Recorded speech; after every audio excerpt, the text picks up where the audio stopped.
if Megan Thee Stallion called you up right now and said, I can't pay you a penny, but I'm going to let you do this for me on stage and your name is going to be all over the place, I would highly advise you be there. I would do it. I would be like, tomorrow, bet.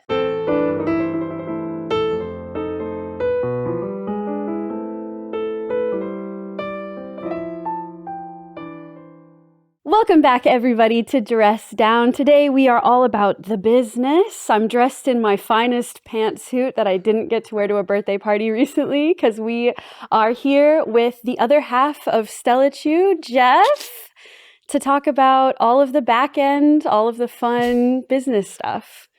Fun. Yes, yeah. It's so much fun, right? It is. Actually, I do really enjoy it, though. So. I know. And so do I. It's one of my favorite panels to talk about is like the business of cosplay.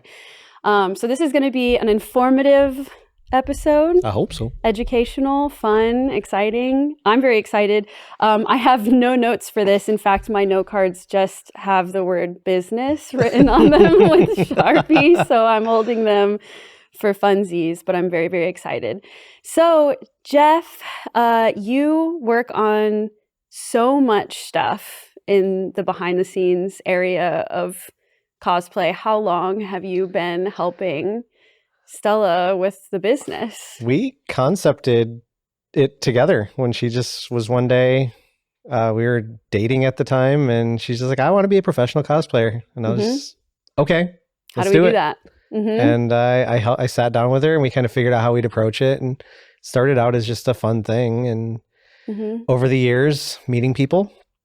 Yeah. And companies and things, it's a lot of networking. Yeah, it certainly is. Yes. There is so much ground to cover that I'm so excited to talk about, which is why I felt confident going in this with no notes, but also this just happened today. So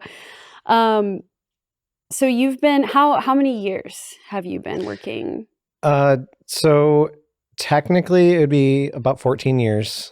Wow. I have been directly in the industry, like, outside of having another job, directly in for a little less than 10 years now, but still an expansive resume. Been working in gaming, esports, cosplay. I've managed the back end, the business side for Stella for her entirety of the time. But then I also consult with a lot of marketing companies to help them source influencers for campaigns. And you're working on your own project now too, Square Robot. Yes, Square Robot. It's my management company. It's still the same thing. I just don't do it for marketing companies anymore. I do it for myself. So. And you're like booking talent for companies? Occasionally. It's a lot of companies come to me and have me suggest talent. I haven't gotten any big contracts yet where I am out there running the entire campaign. I just advise their departments on how to do it. Which is incredibly important. A lot of people don't understand the nuances of cosplay and how to book these things and what goes into it. And what I love about your approach is that you are so, I don't want to say the word aggressive because that's not totally accurate, but you are. I can't be. You definitely can be. And aggressive, you know how you can put quotations, not aggressive derogatory, but aggressive in a good way, where you are not going to let anybody take advantage of. I try and approach everything with a little bit less on the BS side. I want to get right to the point. You're a businessman. I very much try and get in there, and I understand the needs of the company. And I understand the needs of the creator. So I'm trying to make sure everybody's getting paid, they're getting the best results, understanding how a marketing campaign actually works, and helping teach them that they're probably not going to get the results they want, but they are going to get some pretty good awareness if they work with the creator the correct way. Yeah, so let's start, I guess, by talking about getting started in the industry, like some solid practices.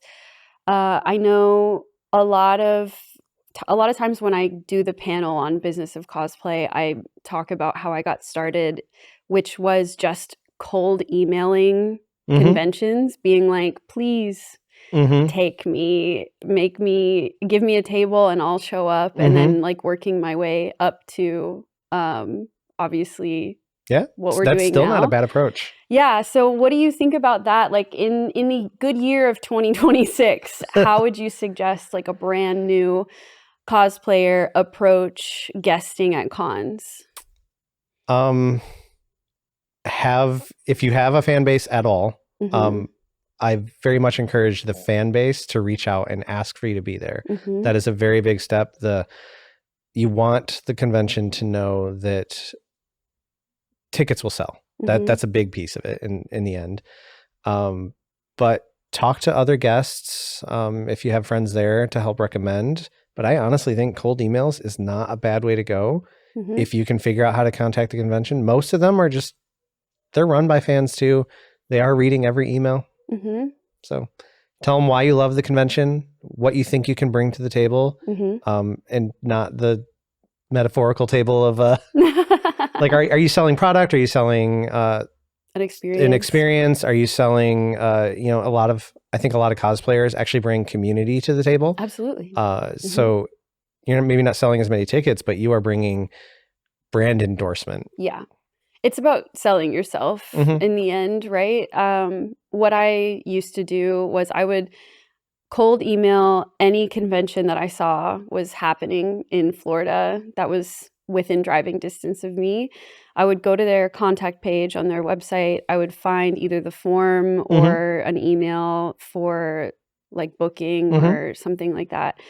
And I would pitch myself. I would be like, my name is Danielle. I've been doing this for blah, blah, blah years. Here, I've attached some pictures of my cosplay. Make it as easy for them as humanly possible, right? I can bring blah, like XYZ to your convention. I can host and run panels for you. Here's a list of those that I can do. I can judge your contests. I can do this. I can do that.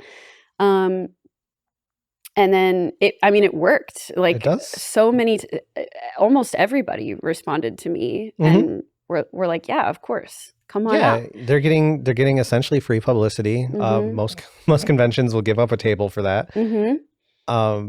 I do think it is important to note that, like, when you're just starting out, understand your worth, and it's okay to ask for money, but the reality is a lot of the smaller fan conventions just can't afford it. And understand where your trade-offs are going to be there. Yeah. You get into the bigger ones like the anime expos and the New York Comic Con and San Diego Comic Con.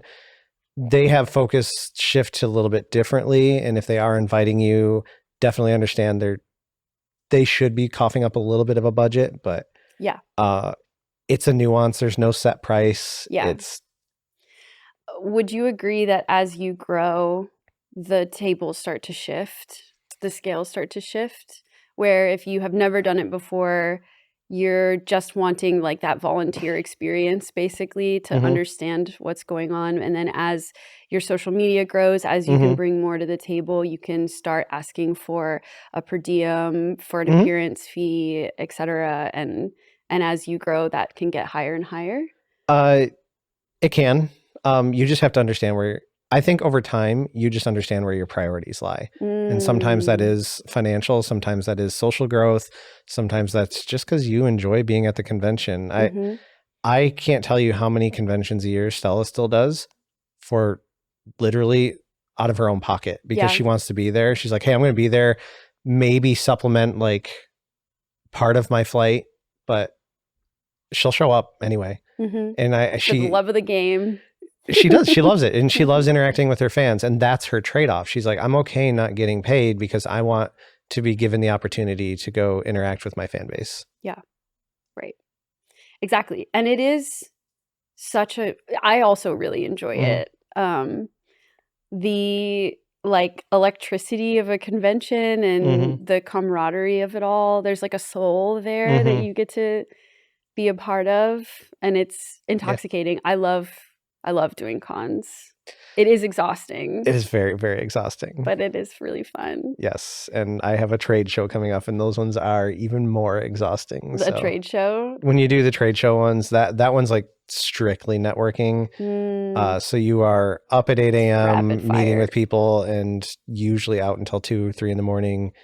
And you have to do that for 4 days straight. So, and then we have a thing. Me and Stella are coming back from PAX. We have to red eye to make sure that we make a commitment the next day as well. Oh my gosh, you guys are some of the hardest working people I've ever known in my entire life, and I admire it greatly.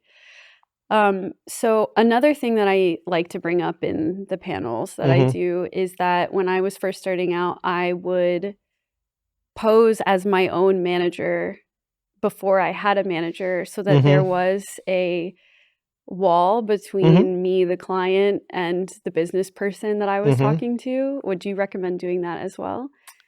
I don't think there's any harm in it. I mean, I wish I could remember who it was. There was a famous actor who recently got outed as having done that. They were their own manager for years under a false name. Yeah. It was Hugh Grant. That's right.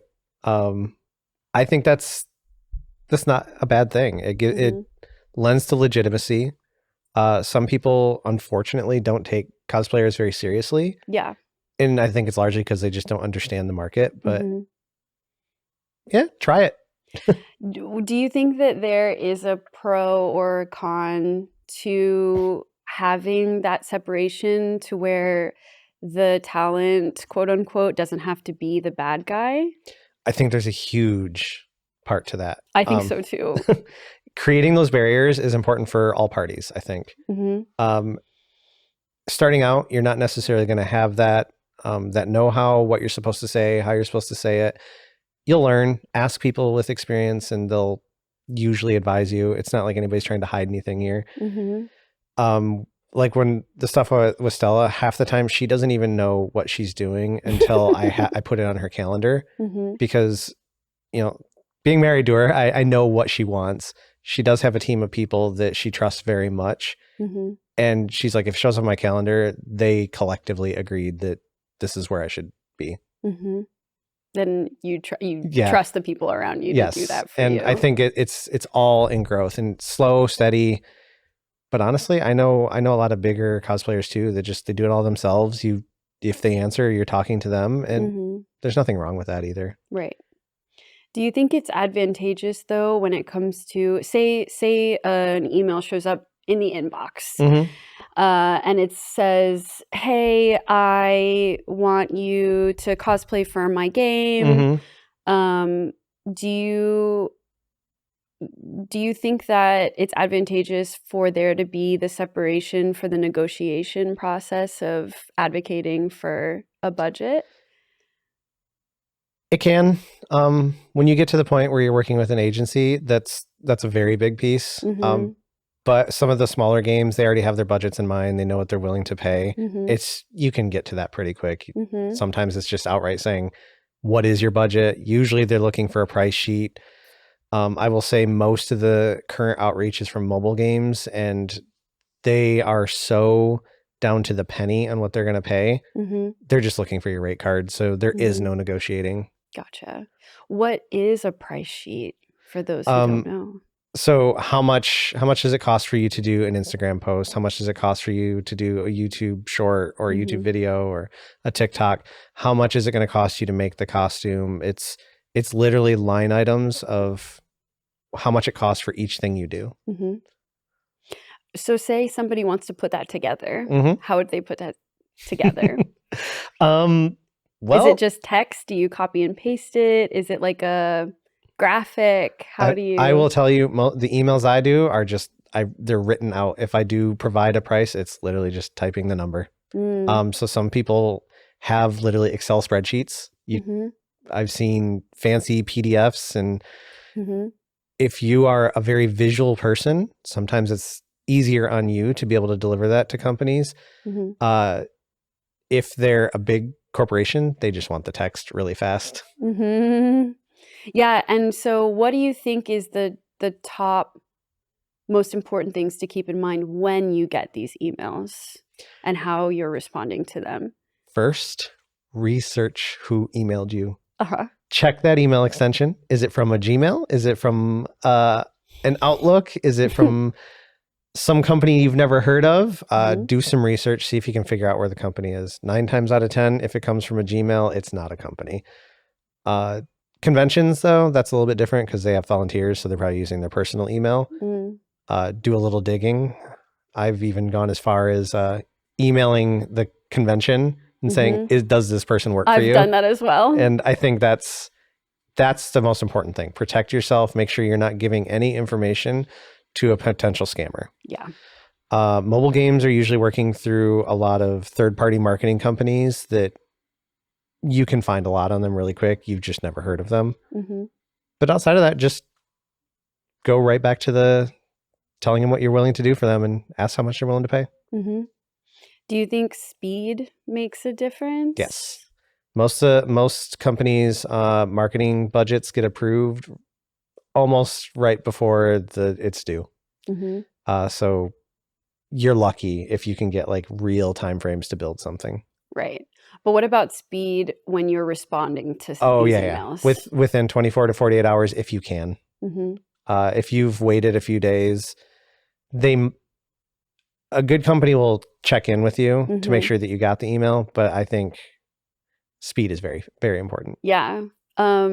There was a campaign for a company recently, actually, that I missed the email. Do you remember this? Yep. I missed the email for a couple of days, and when I responded to them, they had already filled all of the spots. Didn't I get an email inquiry on my side, and I said, check your inbox if you got contacted by them? Yeah, I think so. I think so, and I did, and I responded, but I think I had responded. I think it was 4 days that I had not seen it, and Shame. I know, I missed it. They hired a bunch of my friends. Yep. I was like, damn it, I could be there with you guys. But it goes to show that you need to be on top of things, which is why I forward everything to you now. Yes. As far as like the body of the email, so say we're setting up a response email to one of these companies. What does that look like? Typically, I range it with like a thanks for the contact. If it doesn't give me everything I need, it's an immediate inquiry into, could you explain a little bit more about what you're looking for in this activation? And sorry, I'll use a lot of marketing terms in this. Yeah, that's fine. I know what you're talking about, but I'm going to try to keep an eye out for, okay, can you explain what an activation is? Yeah, so, an activation is literally the thing they're asking you to do. So the business deal, if you will. Yes, and then the event. You want to ask more information about that if you need more information. But if it's all detailed out, you can get straight into, thanks for contacting me. That looks really interesting. Let's talk about this more. Here's what, if you have a price already, throw the price in there, because that's what they're ultimately trying to get to. If you want to go the negotiating route, do your best not to say the number first. That is a cardinal rule. First one you lose a lot of edge if you're the first one to say a number. Really? Because they just, let's say you're like, oh, I'll do that for $1,000. And they're like, oh, I was willing to pay like $10,000. Yeah, sure, do it for $1,000. Yeah, there's always a moment where if you throw a number out and they come back and they're like, sounds great. You're like, God, I should have asked for more. And don't ever feel bad about that either, because like I've been doing this for a long time and I still have lost count about how many times I'll like say a number and I get an approval so fast and I'm like, oh man, I know I left money on the table. Yeah, it happens to me too. I was like, I should have known better. I know. But I feel like you're really good at negotiations. I'm doing it long enough. Ground. I think I've learned what the budgets actually should be looking like. Right. So I'm basing it off of old knowledge. I also have documents that I've meticulously saved that I can do research back to, like, oh, okay, this is what the budget was for this project that I worked on. Odds are they're going to be around the same. And yeah. So you want to respond as fast as you can. Yes. You want to thank them for the opportunity. You want to ask any questions you might have after, making sure that the email is legit, and sell yourself in a good way. Yes. And always remember the person you're talking to on the other end is a person. To treat them they were tasked to contact you. they probably don't have a whole lot to say. Mm-hmm. So just be nice to them. Be nice to them. Understanding. It is okay to put a little pressure on and tell them that you need information faster, or you can be a little aggressive to them. Just don't be mean. Right. Because you may want to work, even if you get this one through, they are going to have a recap on this, and you don't want anybody saying anything bad about you and not get the next gig because you were a pain to work with. Right. And that is all subject to random people's interpretation. Right. When it comes to who you know and the networking side of it all, you'd be surprised. You are like exactly what you're saying. You want to be nice to everybody that you possibly can, and be as respectful as you possibly can to everybody, because you never know who knows who and what that will affect in the future. The industry's small. The industry is so much smaller than you think. And I still get emails from people who I met on jobs like 5 years ago, like a photographer that has since moved to social media and now works for a different company completely. Went from working for from a convention to like a game company, and now the game company needs. You never know who is. Many people that we've associated with over the years, I know yourself, myself, Stella, and just a bunch of people we've worked with, associate with people when they're just starting out. They're so excited. They just got that entry-level position into a company. You're friends with them. I'm now 10 years later into this. They're the decision makers. And these people do remember how they were treated. And if they remember you to be that good person, they're going to be more likely to talk to you. Right. Exactly. I guess the real moral of that story is don't be a dick. Don't be a dick, you guys. It's so easy. It's so easy. So we're moving up through the industry, right? And I think one of the biggest questions that I always get asked when I talk about the business side of things is how to set prices for yourself. So if you are new to this and you get contacted for an Instagram post from a company, how would you suggest going about figuring out how much to charge for your social media posts or something like that? Thankfully, there's a million sources out there at this point that you can just spend some time searching online, and you can find generally what companies should be expected to pay for certain things. Like a calculator? Calculators, or they'll just giving you a table of like, if you're in this range, expect to get paid this much. And that's for the posting. Cosplay becomes infinitely trickier. We live in LA. Really we have the fashion district. New York has fashion district. You have access to a significantly more affordable materials. Now you live in the middle of America where, Rip Joanne's, like, I know. You don't have easy access to fabrics and materials anymore. So how do you balance in the fact it's going to cost you probably way more to make a costume than it is somebody else? And then you compare it to somebody like Stella, who's doing it at such a high volume that she's able to purchase in bulk, and it keeps the cost down so we can work with more people. I think that's why she likes to bring in other people, is so they get opportunities to work on it as well. But that becomes a difficult pricing point. Just figure out how much it's going to cost you to buy the materials. Start to take note of how much you're spending building things. And then from there, try and figure out like an hourly.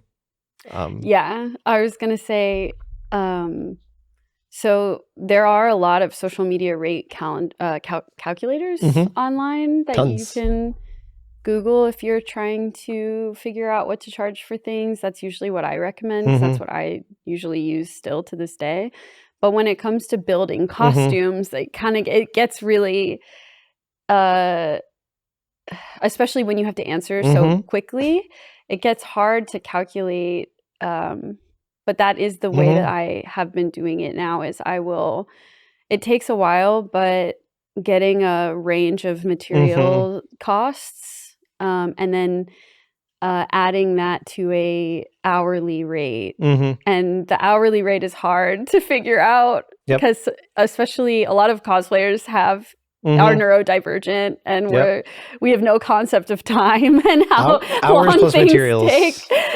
the famous one more day curse of cosplay, where you think something's not going to take that long and it takes 8 hours. And you get used to good enough or good enough, close enough. Exactly. If it works for the day, will it hold? Will it hold it for the day? What do you think is a good numbered range though for an hourly rate for to work on a cosplay? Well, obviously, don't ever go below minimum wage. Okay. that should be a good starting point. And what is that in California now?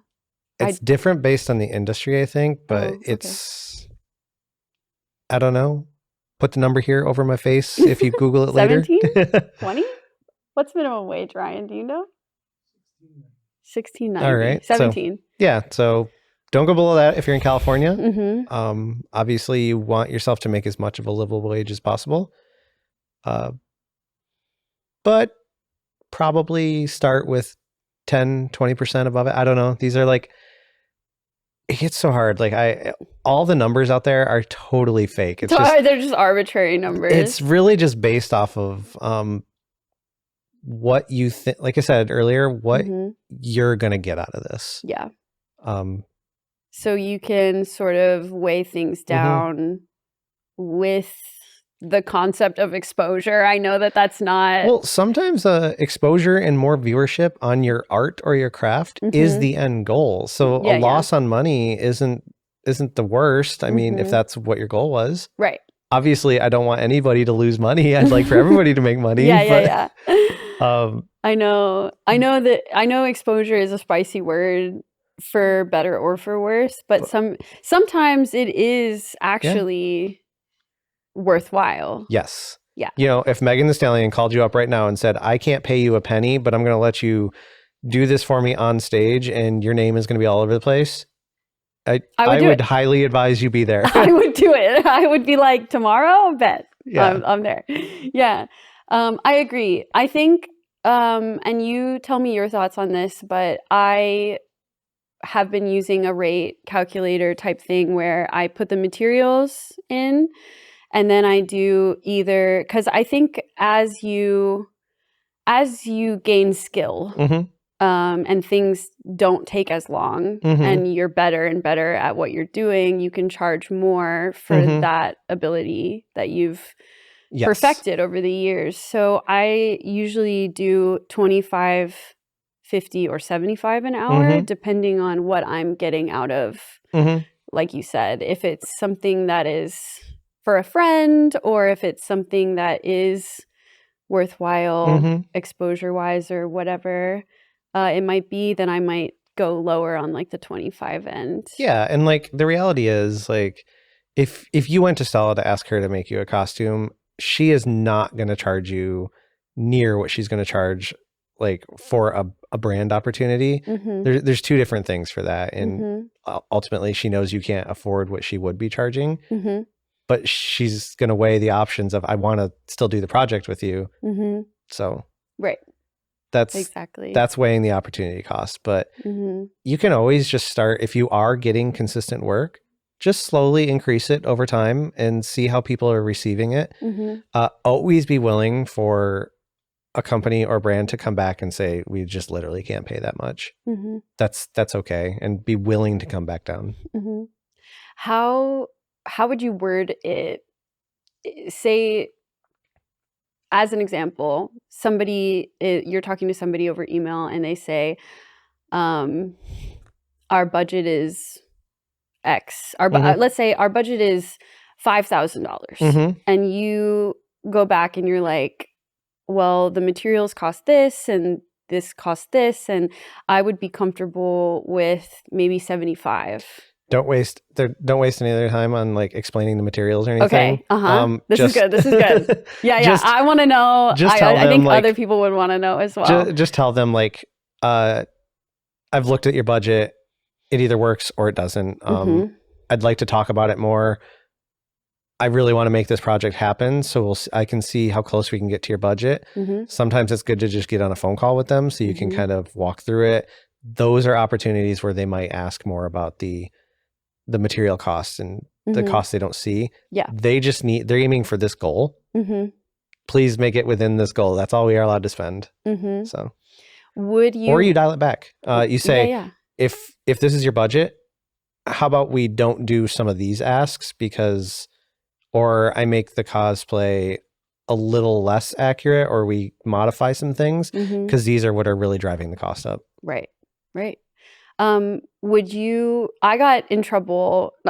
I got advised not to, because I'm too whimsical over email. Okay. I use a lot of exclamation marks and I'm very excitable. And I don't think that's a bad thing. I don't think so either. But here's the part that I got scolded for is at the end when we are talking about the actual budget and you say something like, and you really want to do the project and you say something like, my budget is X, but it's up for negotiation. Nope. Please let me know what you think. Like, how do you professionally say, yeah, I know it's bad. How do you professionally say, here is my budget when they are making you say the first number? Just tell them like, hey, I think I can do it for this much. Let me know if you have any questions. And that's it. Okay. Yeah. And it's a chance they might just be like, no, that's too much. And you never hear from them again. It is a reality. You just do your best with what you have. Yeah. All right. But for this is totally not even based on a question, but I was thinking about where cosplayers are going, and it's such a niche industry. You're working with other people's IPs, which is a very big deal. I think it's really important as a crafter, more or less, that you also come up with ideas. And as you meet these companies, if you're at a convention, you get an opportunity to talk to them, pitch ideas to them too. Their marketing teams are always looking for things. I think that's a missed opportunity. Don't wait for them to have you do their design for their character. Tell them what you bring to the table. And I go into meetings all the time and I pitch Stella. I'm like, okay, so we could do all of this. And like, which IP? I was like, I don't even know. Like anything. I just want to do, and because I can't really give any of these that we're working on, but like, I'll just pitch an idea, and sometimes it amounts to something. Sometimes it's like 2 months later. Sometimes it's a year later. What is an example of something that could be pitched? And how would the average cosplayer go about doing that? I've pitched to Riot Games a bunch of times. I've pitched to them like, because they love working with cosplayers, how they can work with cosplayers. And because I know a few people there, we get to talk to them, and they seed those to the powers that be that come up with it. Sometimes a version of it might come back to us. I'm trying to think of like the best way to really pitch that. Other than if you have a neat idea, a game show, let's say you want to do a game show in cosplay, and you talk to a brand that has character designs that might suit that, and you're talking to the person who might be doing marketing, if the opportunity arises that you can talk about your ideas, say like, I would love to work on this. It's so big. Attack the mosquito. Okay, sorry, keep going. No, I think you could just talk to them and be like, hey, like I have a few ideas that I think would be really cool with your IP. Like, can we talk about that sometime? And and that could be an Instagram DM, that could be an email, or is that in person? Typically, I do those in person. Okay. Instagram DM, you're probably just talking to the social media manager who's not really got any say in it. If it works, it works. I don't know. I don't do it, but doesn't mean you shouldn't try. So what are some really good networking events that people could go to? In industry specific shows. Okay. So like in cosplay realm, like San Diego Comic-Con, that's industry. That is not a fan show. Anime Expo is not a fan show. While there is fans there, there is boots on the ground from the companies. And those are the ones where you get to typically meet the employees of the companies. And so I spend a lot of time at those ones. Mm-hmm. That being said, I also go to fan shows. Like, yeah, I love going to GalaxyCon because they're just fun to work with. Mm-hmm. And while you're there, just remember to talk to the people who brought you out. If you were fortunate enough to be brought out, show your thanks. You get to meet more of the team, and it's a lot of, like I said at the very beginning of the show, it's all about networking. And networking is not a bad term because I see it as just getting to meet more people. If we get to do cool things together later, that's even more fun. Right. Exactly. It doesn't have to be a scary negative term. I agree. But also I have an advertising degree, so I learned that term in a really good way. It's the talking to people part. It takes practice. It certainly does. Yes. You know, in The Sims, when you are talking to yourself in the mirror to raise your charisma, that's how I feel. That's how I feel every time I do a podcast. Is I'm like slow. I can see the bar slowly getting higher. I have to like kick it into gear every time. It's always hard. I grew up cripplingly shy. Really? I would have never known that. I could not talk to anybody. And when I went off to college, I had to get over it. I forced myself into things where I would have to speak, where I would be a little bit more uncomfortable. I would regularly volunteer to give the presentations for group projects. Wow. To be able to wing it a little better. I give myself little like challenges. I put together an entire presentation to pitch a project at school that I didn't put a single word, no text. It was all images. Oh, so I had to remember what I wanted to talk about and use key images to help lead the conversation. Right. That's awesome. Yeah. I think that you've done a wonderful job. You're an incredible speaker, especially when it comes to like networking with I just like companies. To meet people. I think that is the heart of it, right? Like you have to have good intentions. And I am fortunate in my life. I get to hang out with a lot of people, and I've met a lot of people that also force me into more scenarios. I mean, you know, one of my best friends, Sean, he throws me into the deep all the time and challenges me on everything I say. And he's like, be better. Yeah. Who you surround yourself with is incredibly important. Yeah. I feel very fortunate to be so close to Stella, especially after being in the hospital in Thailand. Stella, oh my God. Do we want context for the viewers out there, or the listeners? Absolutely. So this is the first episode back from Thailand, back from my 2 hospital overnight adventure. Stella was so funny. I have to tell you this and everyone listening.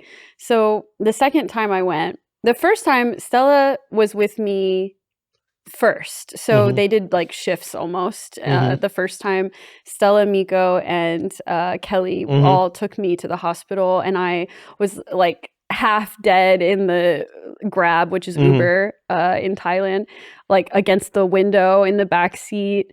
And I kept like, they were like laughing and joking, and I like couldn't participate because I was so sick, and I would just lift my head up and be like, are we almost there? And then I would go back. And they put me in a wheelchair. They wheeled me into the ER, and Stella was like, I'll go first. And Stella is such a boss, badass bitch. Like she came in and she's like, what's wrong with her? Like, okay, she wants this. And they were like, are you in pain? Do you want pain medicine? Like they gave me an opioid of some kind, and the first, like right when I got there, because I was like groaning and in a fetal position, and I was like, no, it's okay, I don't need it, just Tylenol. And Stella was like, no, you're taking the pain meds, guys, you can give her the pain meds. And I was like, thank God for Stella, just like running this ship like nobody's business. She's learned to ask what she wants. Ask her what she wants. An incredible skill that I hope to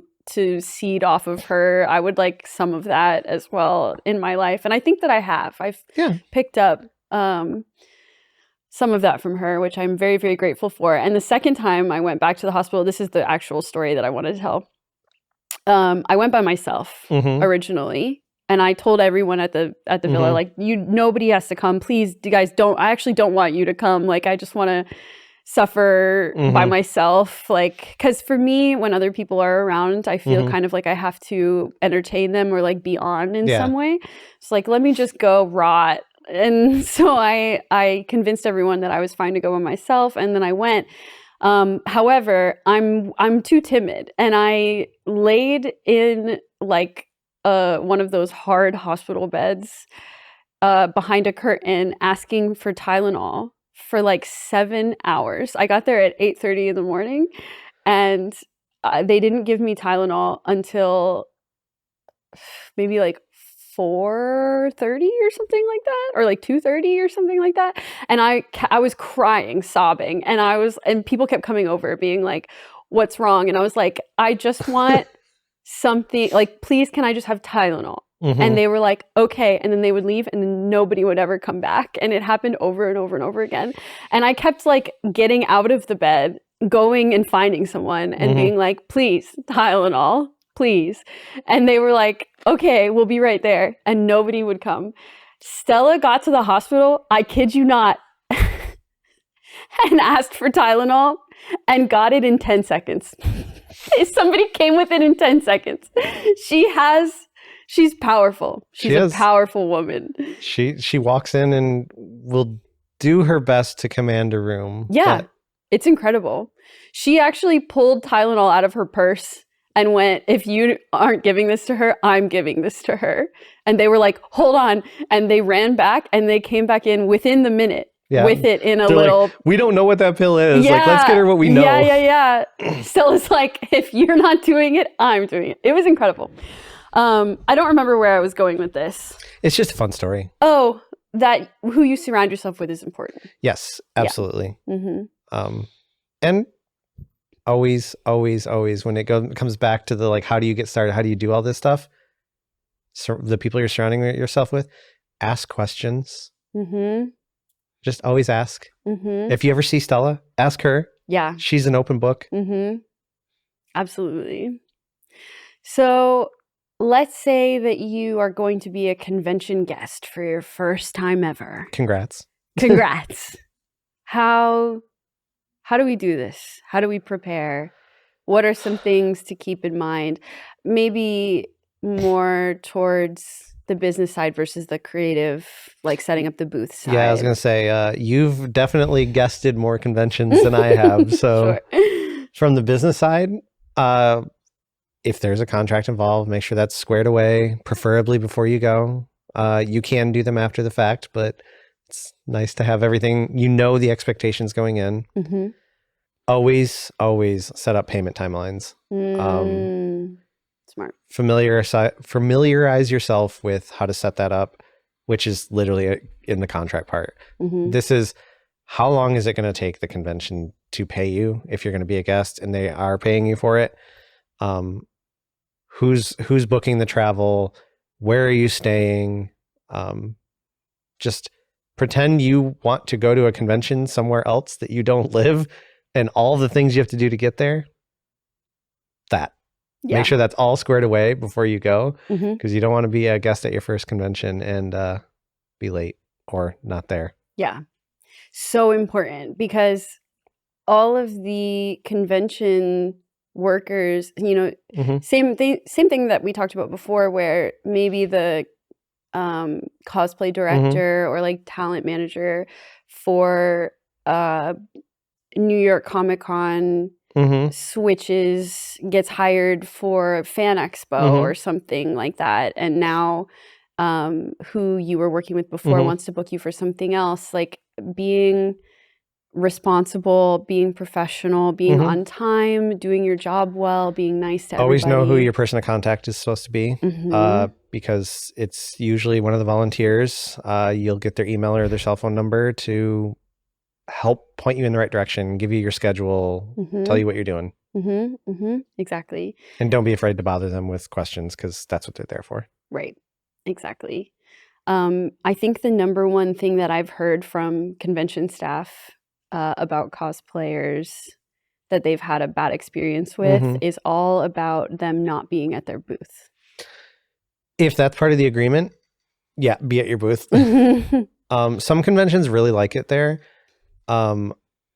I do know, like for Stella, she'll be at her booth, but she does it for blocks. That's her biggest thing. She actually likes to go around and make content at the convention, but typically is what we've worked out with them beforehand. Right. And that's important to work it out beforehand. Yes. It's understanding the expectations that have been set and adhering to them. Yeah.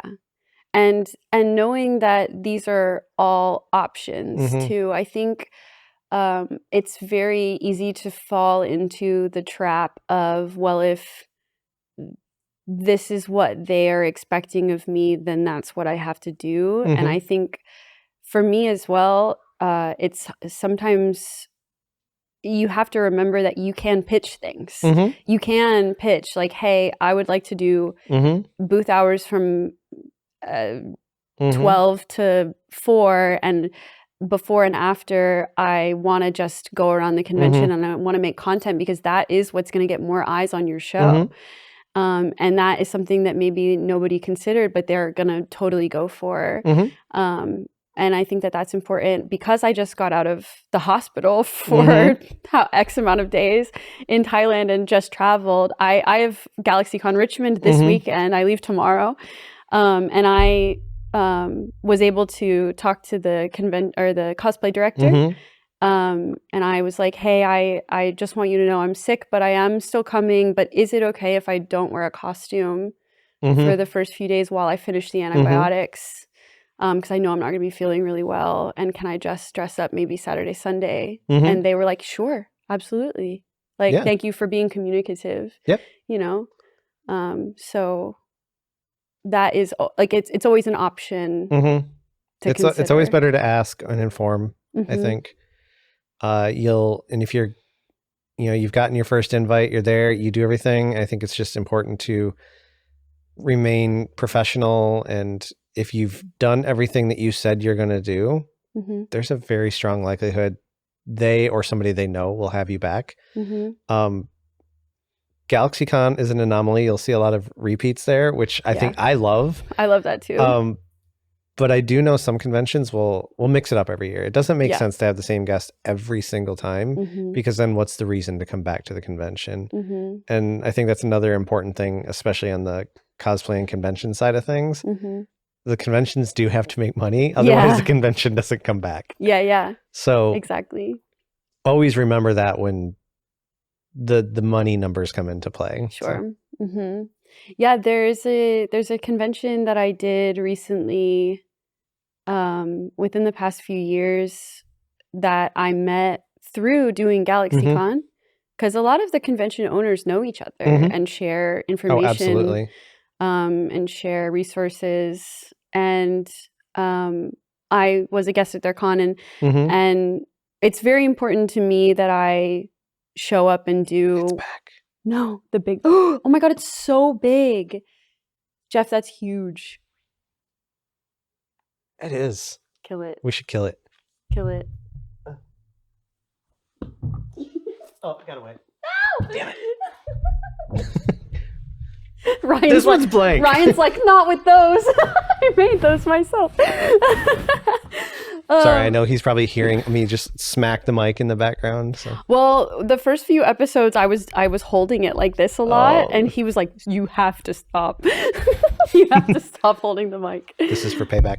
I know. What were we talking about? And it's very important to me to be on time and be there when I'm supposed to be there. And after the convention, the owner came up to me and was like, I want to thank you for being so great. And I would love to have you at my other show.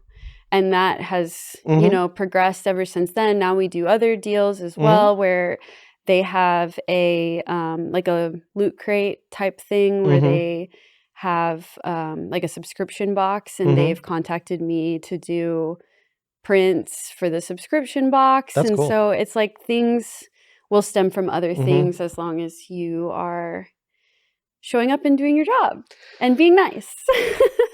It's like a promotion. Yeah. Because you showed up, did your job, and did it well. Exactly. I I see him.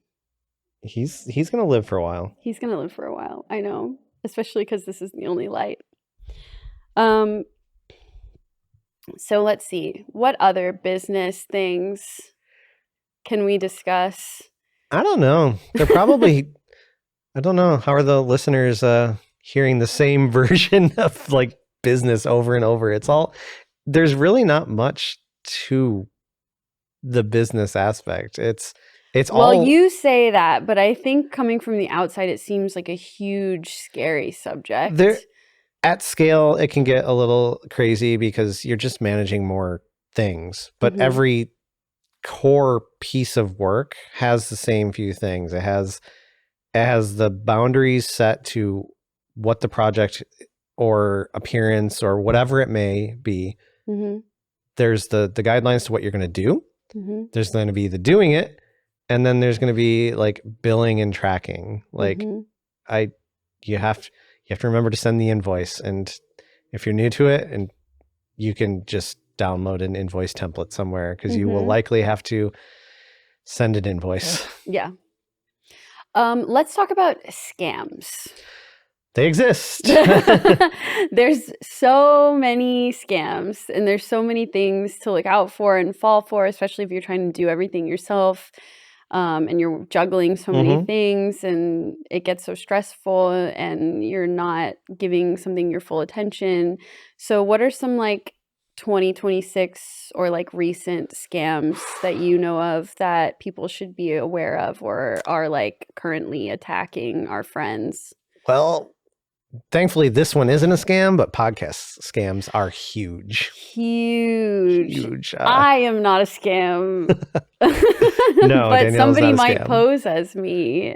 But that is huge. Podcast scams. I get a lot of them. Fake accounts trying to do collaborations with you. They'll do through DMs and try and reach out. So like, that's the blue check mark fiasco that no longer helps anymore. But those are two of the bigger scams I see.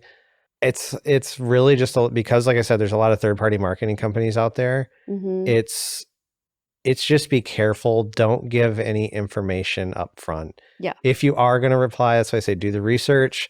Do your best to discover if the company is real. 9 times out of 10, the email extension, just Google that for that website. Does it exist? If it doesn't, it may not be a scam, but like they don't have a forward-facing presence, so it's gonna be a little harder to find things.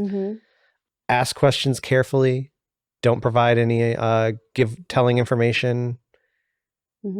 And ultimately, you just have to decide when it's okay to pull the trigger. And if you know this is going around, see if anybody else in your circles is getting these reach outs.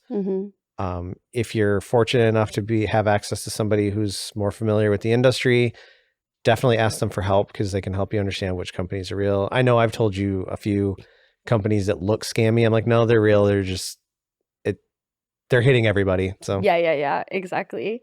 What is the podcast scam for anyone who's unaware? You have been invited to Joe Rogan's podcast, and not Joe Rogan. I'm not saying Joe Rogan's trying to scam you, but it's from a very notable figure that maybe overlaps with your interests, and they've invited you to be on their podcast. It's very believable, I'll say, for the most part. What was the first thing we talked about?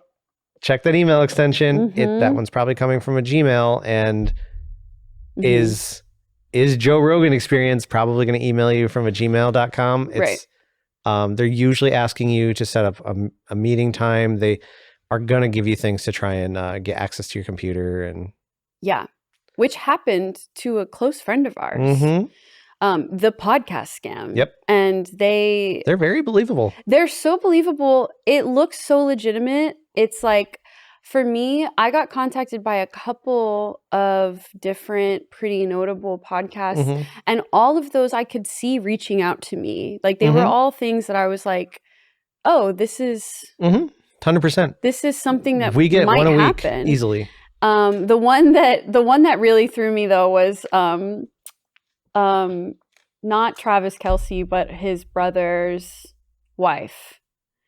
And I don't know her name off the top of my head, but she has a podcast, and that I was like, there's no way that this is real. And she, like, I got an email from somebody claiming to be from her podcast, and it was like a really legitimate looking email with a legitimate looking signature. It's got like a phone number on there. It's got everything. It looks so It's got real. a link to set up a meeting it's invite. a link to set up a meeting invite. And they say, like, we're going to compensate you like $1,000 or $2,000 for your time. And for like a pretty large podcast, that seems... There is also the biggest giveaway of a podcast scam. Podcasts don't pay you to be a guest typically. Yeah, exactly. But you click the link, you sign up for a meeting, you talk to somebody on Zoom, like face to face, and they ask for like a certain amount of access to your pages in order to do promo, They want to which also is something that kind of happens sometimes. Yeah, in the business, that happens. Like big one on TikTok is Spark ads. It's if you make a TikTok for some company, they may ask for what's called a Spark ads code or an ad code, and they'll put money behind it to make, when you're scrolling through and you see advertisement, it's probably somebody's TikTok somewhere and they're just putting it into the ad reels. Right, but they don't need access to your page. And nope, that's you very, you give them a unique code that expires. Right, exactly. So yeah, a friend of ours met with two people that got as far as did the meeting invite and then got off put by the things they were asking for. One of them got off put, and the other person that I'm thinking of actually gave them access to the page and now doesn't have access to their Facebook page. I don't know if I know who that one is. You don't know how to say that here. Oh yeah, I do remember that. I do remember that. I don't want to out them. But so if that mic picked up anything, yeah, beep it. But yeah, they don't have access to their Facebook page now. And another scam that happened recently, it almost got me. They almost got me. Was I have a friend whose online name is Ava GG, and Ava publicly talked about this, which is why I feel comfortable discussing it. And DM'd me on Twitter, not unusual, to be like, hey, I work for this company that she does work for. They're looking to sponsor streamers, something that would normally happen. They're paying X amount. I don't remember what it was, but it was a normal price. I want to say it was like $1,000 or something. And is this something that you're interested in? And I was like, yeah, sure. And so she sent me a link that was like, just sign the NDA so we can discuss the project. Also very normal. But when I clicked on the link, it was a like DocuSign link, but they had manipulated the link to look legitimate because it looked like the URL looked normal, but the actual homepage, you couldn't click on anything except for the one thing. And if you do it quick on your phone, you would miss something like that. On your phone, especially because you don't see the link at all. Right, exactly. Like you could just see it was a little fuzzy, like the resolution. It wasn't like an actual link. It was like an image in a lot of places, like little icons and stuff.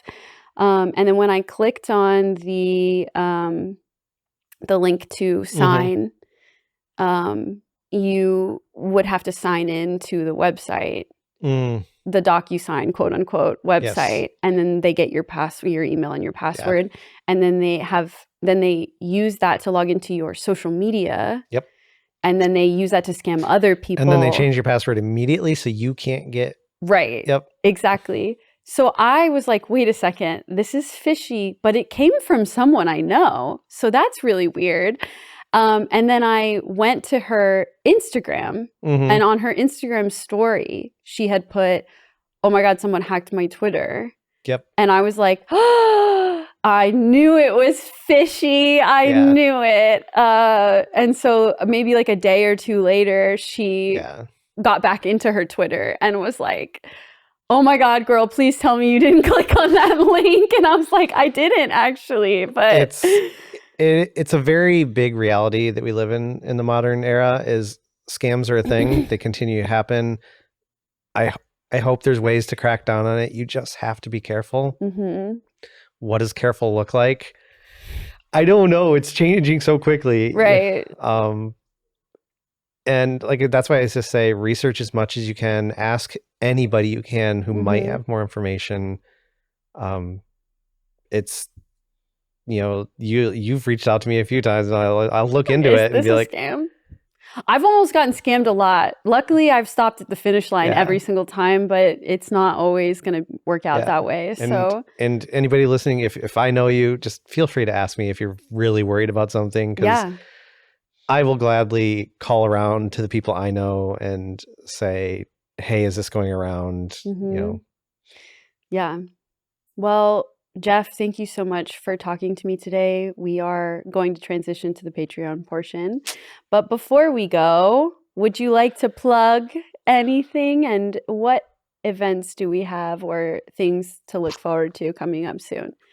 I'm just going to promote my wife because she's amazing and talented. And she's going to be at PAX East doing an activation for Borderlands with the DLC. So awesome. You'll see her in here working on that very soon. Nice. Watch all the cool stuff that she's going to be doing, because I like to sit at my desk and dream up cool ideas and try and get all my friends to be involved in them so that they can all make money. Yeah. So. I love that. I love that everybody I know loves to share the information and why hide anything? I know. I agree. Everybody should share what they're comfortable with, but the more you share, the more everybody does well. Right. Exactly. Well, Jeff, thank you so much for being my podcast guest today. I really appreciate your time. Yeah, of course. I hope everybody learned something and wasn't too bored. Hey, don't say that about us. We're not boring. No, I am. Don't say that about yourself. So, Jeff, what would you say is like the largest ballpark amount of money that you've seen made from an activation?